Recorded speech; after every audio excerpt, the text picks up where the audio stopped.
Au grand rendez-vous de vous informer, mesdames et messieurs, bienvenue en direct de ce 20h. Les titres.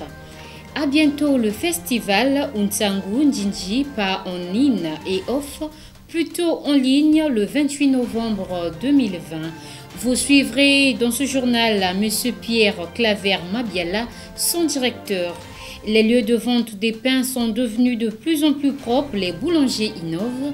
La rédaction de la RTA OPH a promené sa caméra dans quelques boulangeries de la place. La formation qualifiante à l'honneur, l'association pratique a présenté à Brazzaville l'Académie numérique depuis, à suivre dans notre rubrique à titre entium. En page Asla OPH, vous suivrez le rôle et la redynamisation du social dans l'association Luzolo Amoro OPH. À présent, place aux détails.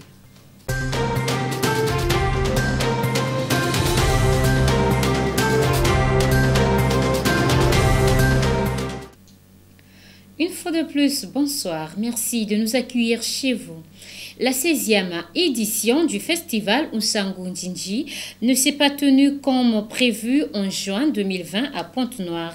Et pourtant, le comité d'organisation avait préparé et programmé l'événement à temps. Dommage à la pandémie du coronavirus Covid-19 a tout stoppé. Mais en bon opérateur culturel, le directeur du festival Unsangu Njinji, M. Pierre Claver Mabiala, a pensé autrement, suivant ce reportage réalisé par Roger Tello et Paul-Marie Mabelemboko, rendu par Gervais Samba. Vous l'avez dit, Pierre Claver Mabiala, un bon opérateur culturel, a pensé autrement. Il a pensé sauver la 16e édition et l'année culturelle 2020. Penser autrement, c'est respecter ses partenaires, confirmer sa fidélité aux artistes festivaliers, donner du travail aux découverts des talents et acheteurs des spectacles. Culturellement et technologiquement possible, en lieu et place des spectacles en y et off, plutôt. Pierre Claver Mabiala pense autrement, spectacle en ligne le 28 novembre 2020. Chaque année, nous organisons le festival Unsangu Njinji au mois de juin. Donc, il était prévu en 2020 de faire la 16e édition du 3 au 7 juin 2020. Mais nous étions déjà bien partis dans les préparatifs lorsque nous avions été surpris par la Covid-19. Donc on a pris beaucoup de temps pour réfléchir comment faire les choses parce qu'on ne peut plus faire en présentiel évidemment. Finalement nous avons réussi pour ne pas faire passer le festival Unsangu Njinji comme ça parce qu'évidemment même pour nous c'est un engagement vis-à-vis des populations pour qui nous rapprochons les arts et la culture dans leur espace de vie. C'est un engagement aussi nous par rapport à la promotion et l'accompagnement artistique pour les artistes et les acteurs culturels de la ville, du Congo et ceux qui viennent d'ailleurs. Donc nous avons voulu évidemment faire une sorte de symbole pour marquer un peu l'édition 2020. Donc c'est ce que nous avons voulu marquer. C'est pourquoi on a décidé avec le soutien d'un partenaire Music in Africa pour des moyens techniques nous permettant enfin de faire passer le festival Unsangu Njinji 2020 en ligne. Donc ce qui va se faire que 28 novembre, nous ferons un concert live en ligne à l'espace culturel Yaro. Les Ponténégrins attendent ferveureusement cette 16e édition. Édition d'échange et de partage, de recherche, de création et d'innovation. Un festival devenu un patrimoine culturel de la ville de Pointe-Noire grâce à la qualité des œuvres produites et au groupe foncièrement professionnel. Donc nous allons avoir les artistes, 3 groupes qui vont jouer, les Bons Bergers, Benji Bond et Berléa. Donc c'est des groupes, des artistes qui sont choisis pas au hasard parce que déjà pour l'édition 2020 ces artistes-là étaient déjà des artistes qui bénéficiaient de l'accompagnement du festival, donc ils devraient participer au showcase, au concert, un accompagnement même à une diffusion sur les villes de Pointe-Noire, Brazzaville, Dolisie et Kinshasa. Donc nous avons repris ces groupes-là pour leur donner cet espace d'accompagnement et de visibilité, donc en leur programmant à cette édition spéciale. Donc chaque groupe restera pour 30 minutes, ce qui nous fera un concert d'1h30, donc il passera en direct à travers la page Facebook de l'espace Yaro et de Unsangu Njinji, et ça va être relayé dans le monde entier. Suivez l'interview de M. Pierre Claver Mabiala Au bas du journal, donc en page magazine, poursuivons cette édition. On dit toujours que la santé n'a pas de prix, mais elle a un coût, ce qui implique l'observance stricte des règles d'hygiène alimentaire. Or, tout ce qui se vend sur le marché, à l'instar du pain, ne répond pas aux normes de ce qu'il est exposé à la portée de mouches et de toute impureté.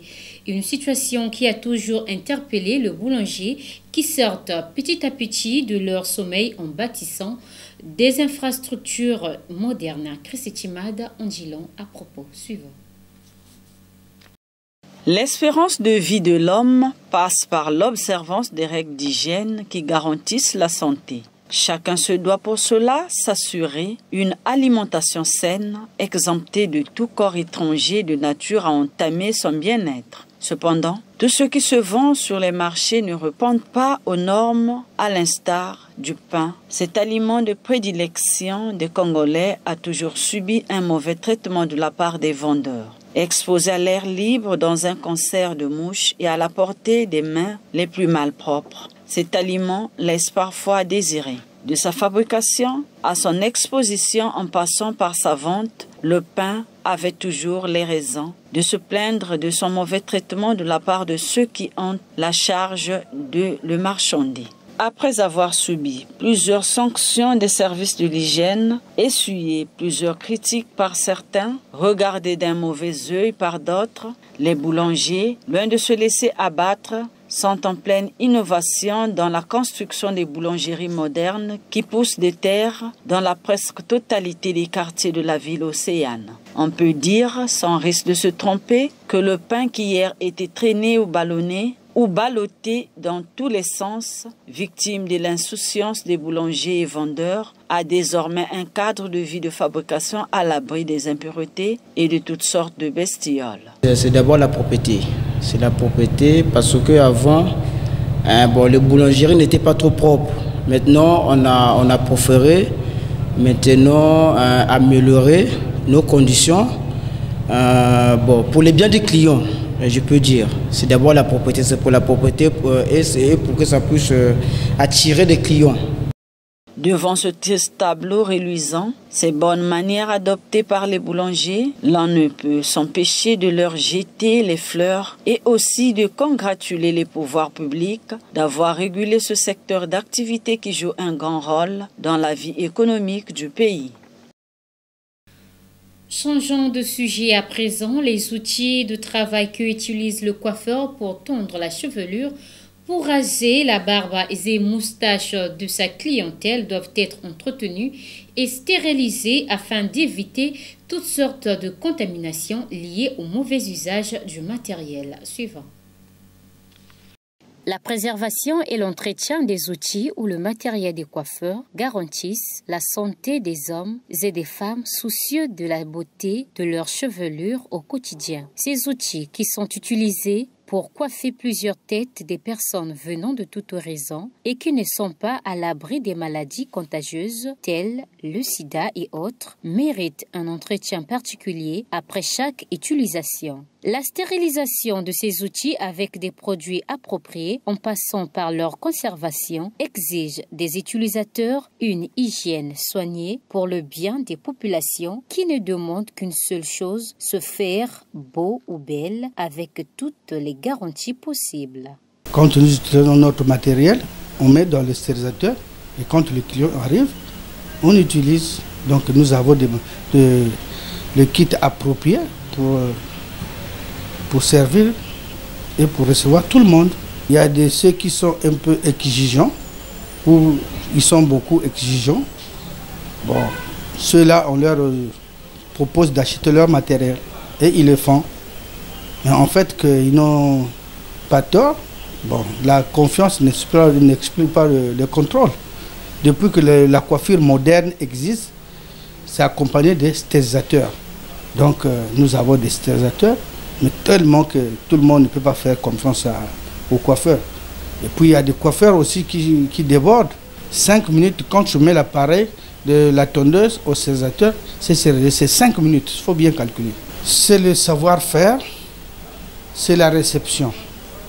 Quand tu reçois bien les clients et quand tu fais ton travail bien, les clients viennent tous les jours. Tu les coiffes bien, c'est pas un truc bâclé. En fait, que coiffer, c'est pas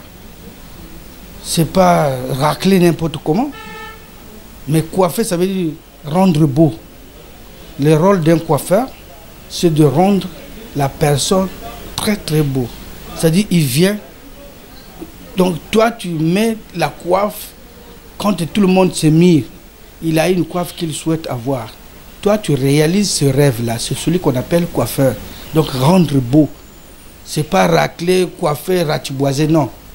Tu le rends beau. Ça, c'est ce qu'on appelle coiffeur. Si c'est mal raclé, tout le monde devait prendre la lame gilette chez lui, il raclait et puis il continue. Mais tellement qu'il veut se faire beau, il vient chez le spécialiste et on lui rend beau. Donc toi, tu calcules selon sa tête et tu mets ce qu'il faut. C'est ce qu'on appelle coiffeur. Tout homme doit honorer son travail en y mettant du sien, puisque le travail est le moteur de la vie. Celui du coiffeur a ceci de particulier de ce qu'il exige de ses pratiquants un entretien et une hygiène qui n'admet pas la négligence. N'est pas conducteur qui le veut, cela exige une formation dans une auto-école sanctionnée par un permis de conduire délivré par la direction départementale des transports terrestres de partenaires dont les relations professionnelles sont intimement liées. Dieu veille Tongolo. Le métier de conducteur automobile exige une certaine formation qui est sanctionnée par un permis de conduire, document indispensable qui octroie à son détenteur le droit d'exercer ce métier en toute quiétude. D'où l'implication des auto-écoles, ces structures d'apprentissage habiletées à former les futurs conducteurs qui sont par la suite envoyés à la direction départementale des transports terrestres, en sigle DDTT, entité chargée d'évaluer les connaissances théoriques et pratiques du candidat, lequel est déclaré admis à cet examen seulement après avoir obtenu la moyenne requise. Qu'en est-il alors des relations entre les auto-écoles et la direction départementale des transports terrestres? Monsieur Jean-Robin Ossa, chef de bureau des transports urbains et routiers, s'en explique. Nous sommes des partenaires. Les auto-écoles sont nos partenaires. Et qu'est-ce qui nous joint? C'est le fait que les auto-écoles c'est l'organe habilité à former les candidats. Une fois qu'ils ont formé les candidats, ils nous les envoient pour que nous les présentons à l'examen du permis de conduire. Donc eux, ils forment et nous les certifions. Il y a des formations accélérées. En fait, la formation au niveau d'une auto-école dure juste même un mois. Un mois, c'est déjà suffisant pour que un usager puisse avoir les aptitudes théoriques et pratiques. Nous nous formons et il y a une commission qui est là pour contrôler la formation que nous avons donnée aux candidats. En 2011, il y a eu une note de service du ministre Mvouba à l'époque, ministre des Transports terrestres.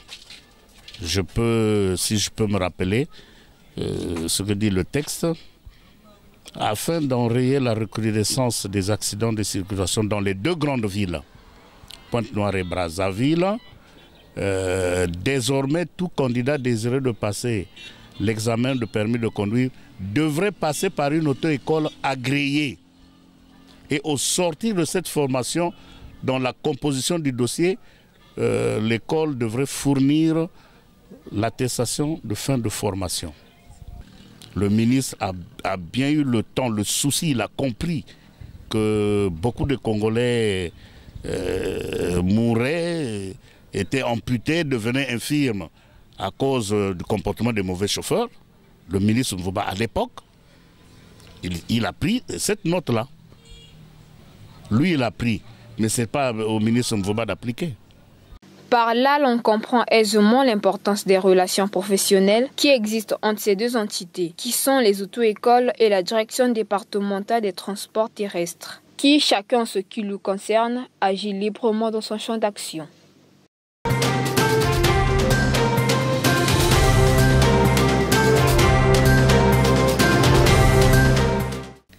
Poursuivons notre journal par la page Asla OPH.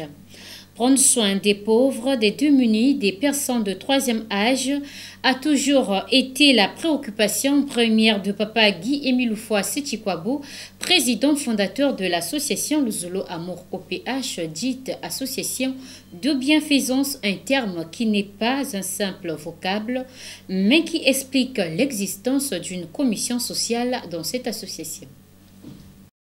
Dans le cadre de son fonctionnement, l'association Luzolo Amour OPH à caractère spirituel répond à une structuration qui fait la place belle à l'entraide sociale, d'où la présence d'une commission sociale dont le rôle est d'apporter de l'aide aux pauvres, aux personnes de troisième âge, bref, à l'humanité souffrante. Cette structure qui tire ses ressources des fonds propres des frères et sœurs de l'association s'emploie autant faire de ce que à soulager les peines aussi bien des frères et sœurs que des personnes externes. Ce qui est une manière de s'approprier les idéaux chers au président fondateur, à savoir amour, sincérité.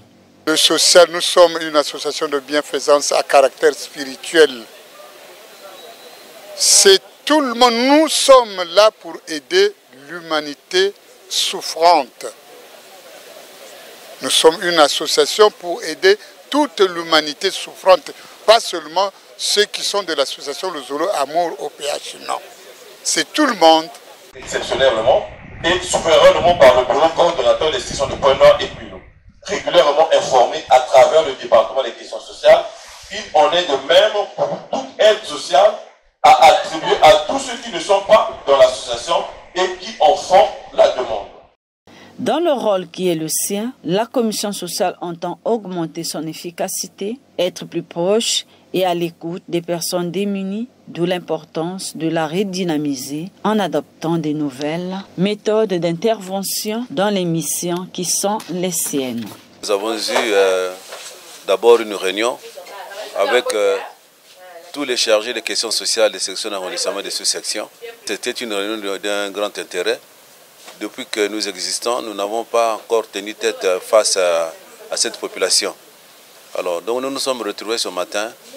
C'était pour expliquer de fond en comble le document que nous avons conçu ensemble avec le président adjoint des sections d'arrondissement de sous-sections.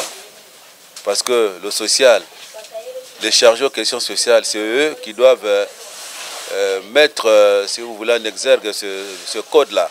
Alors s'ils ne le comprennent pas, s'ils ne le connaissent pas, cela ne doit pas marcher. Voilà pourquoi on s'est retrouvé avec eux. On leur expliquait, comme je l'ai dit au début, de fond en comble, ce document. D'abord son existence, parce qu'ils ne connaissaient pas, et de la profondeur des questions qui sont traitées là-dedans. Nous avons réorganisé le social. Le social a pris un nouvel élan. Parce qu'entre-temps, on était un peu en décadence. Mais maintenant, on est revenu sur les rails pour le bon fonctionnement du social. Les Saintes Écritures, dans l'Évangile selon Matthieu, le Seigneur met en lumière la rétribution des bienfaiteurs et les malheurs de ceux qui vont à l'encontre de la grande loi d'amour. Nous étions là avec Chris Timad, poursuivons cette édition. Les écrits et le message de Guy-Émile Foy Sétikwabo peinent à trouver une assise dans le cœur de ces adeptes qui s'en détournent, préférant écouter des enseignements erronés de ce monde. Djevet Tungulu en dit long à propos suivant.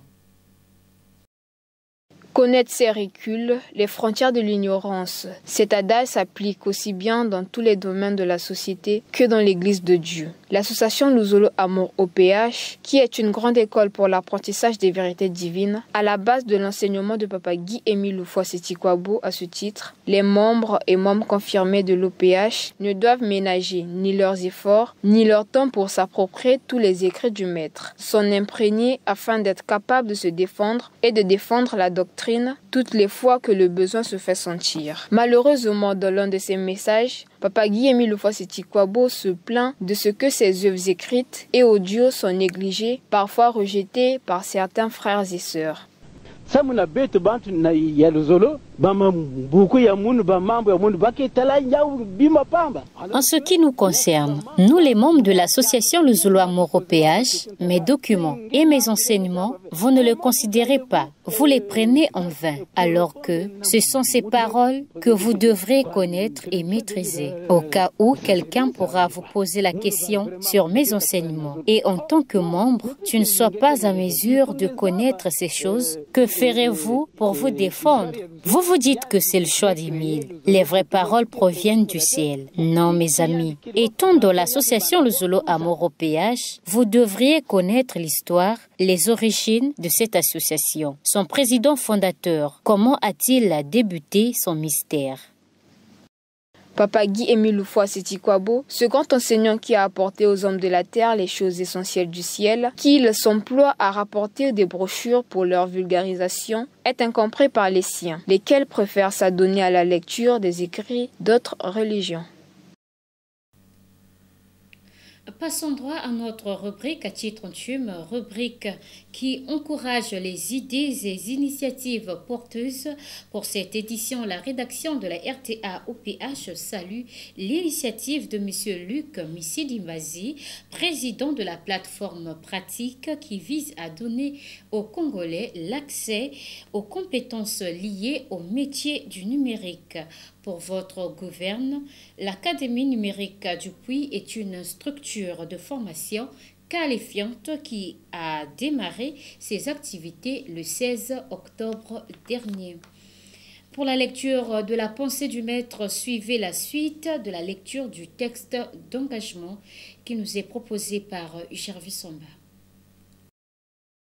À tous les frères et sœurs qui acceptent sincèrement et librement l'appel de notre Seigneur Jésus-Christ, voici le texte de votre engagement. Je déclare que je n'aurai aucun souci des sacrifices versés à l'organisation PH et cherchés où ils vont. Je déclare que j'obéirai aux ordres légitimes de mon représentant légal de l'organisation PH. Je m'engage à être un exemple de fidélité à ses principes.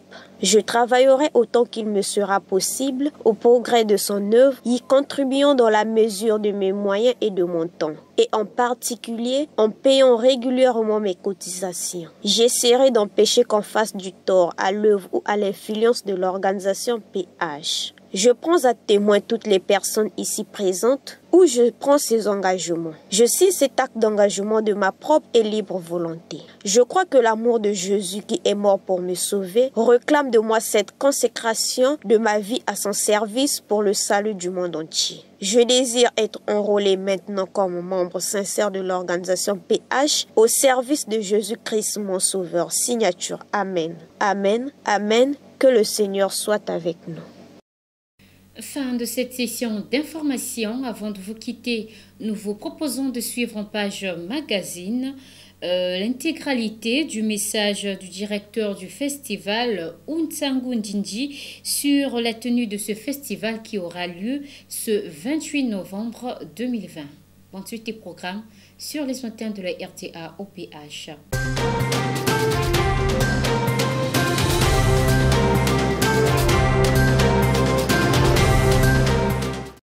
Vous savez que, comme tout le monde le sait déjà, la Covid-19 est venue nous paralyser tous, un peu pour dire que tout le monde est vulnérable, riche, pauvre, et voilà. Donc ça fait pratiquement une année que tout est arrêté dans le monde entier. Évidemment, nous aussi, on ne pouvait pas échapper à tout cela. Donc chaque année, nous organisons le festival Onsangonini au mois de juin. Donc il était prévu en 2020 de faire la 16e édition du 3 au 7 juin 2020. Mais nous étions déjà bien partis dans les préparatifs lorsque nous avions été surpris par la Covid-19. Donc on a pris beaucoup de temps pour réfléchir comment faire les choses parce qu'on ne peut plus faire en présentiel évidemment. Finalement nous avons réussi pour ne pas faire passer le festival Onsangu Ndinji comme ça, parce qu'évidemment même pour nous c'est un engagement vis-à-vis des populations pour qui nous rapprochons les arts et la culture dans leur espace de vie. C'est un engagement aussi nous par rapport à la promotion et l'accompagnement artistique pour les artistes et les acteurs culturels de la ville, du Congo et ceux qui viennent d'ailleurs. Donc nous avons voulu évidemment faire une sorte de symbole pour marquer un peu l'édition 2020. Donc c'est ce que nous avons voulu marquer. Et c'est pourquoi on a décidé, avec le soutien d'un partenaire Music in Africa, pour des moyens techniques, nous permettant enfin de faire passer le festival Unsangu Njinji 2020 en ligne. Donc ce qui va se faire que le 28 novembre, nous ferons un concert live en ligne à l'espace culturel Yaro, évidemment qui sera fermé au public par rapport aux mesures coronavirus. Donc nous allons avoir les artistes, 3 groupes qui vont jouer, les Bons Bergers, Benji Band et Berléa. Donc c'est des groupes, des artistes qui sont choisis pas au hasard, parce que déjà pour l'édition 2020, ces artistes-là étaient déjà des artistes qui bénéficiaient de l'accompagnement du festival. Donc ils devraient participer au showcase, au concert, un accompagnement même à une diffusion sur les villes de Pointe-Noire, Brazzaville, Dolisie et Kinshasa. Donc nous avons repris ces groupes-là pour leur donner cet espace d'accompagnement et de visibilité, donc en leur programmant à cette édition spéciale. Donc chaque groupe restera pour 30 minutes, ce qui nous fera un concert d'1h30, donc il passera en direct à travers la page Facebook de l'Espace Yaro et de Unsangu Njinji, et ça va être relayé dans le monde entier. Donc ça nous permettra, nous, de marquer déjà en termes de visibilité Unsangu Njinji, qui n'a pas fait une année comme ça sans sortir la tête. Et aussi, ça nous permettra aussi de marquer correctement l'accompagnement qui avait été proposé à ces artistes-là. Un accompagnement parce qu'évidemment, ils vont avoir un concert, ils vont prester, qui va être vu dans le monde entier. Et puis en même temps, pour leur permettre d'avoir des supports de communication favorables pour la vente et la diffusion et la promotion de leurs œuvres artistiques.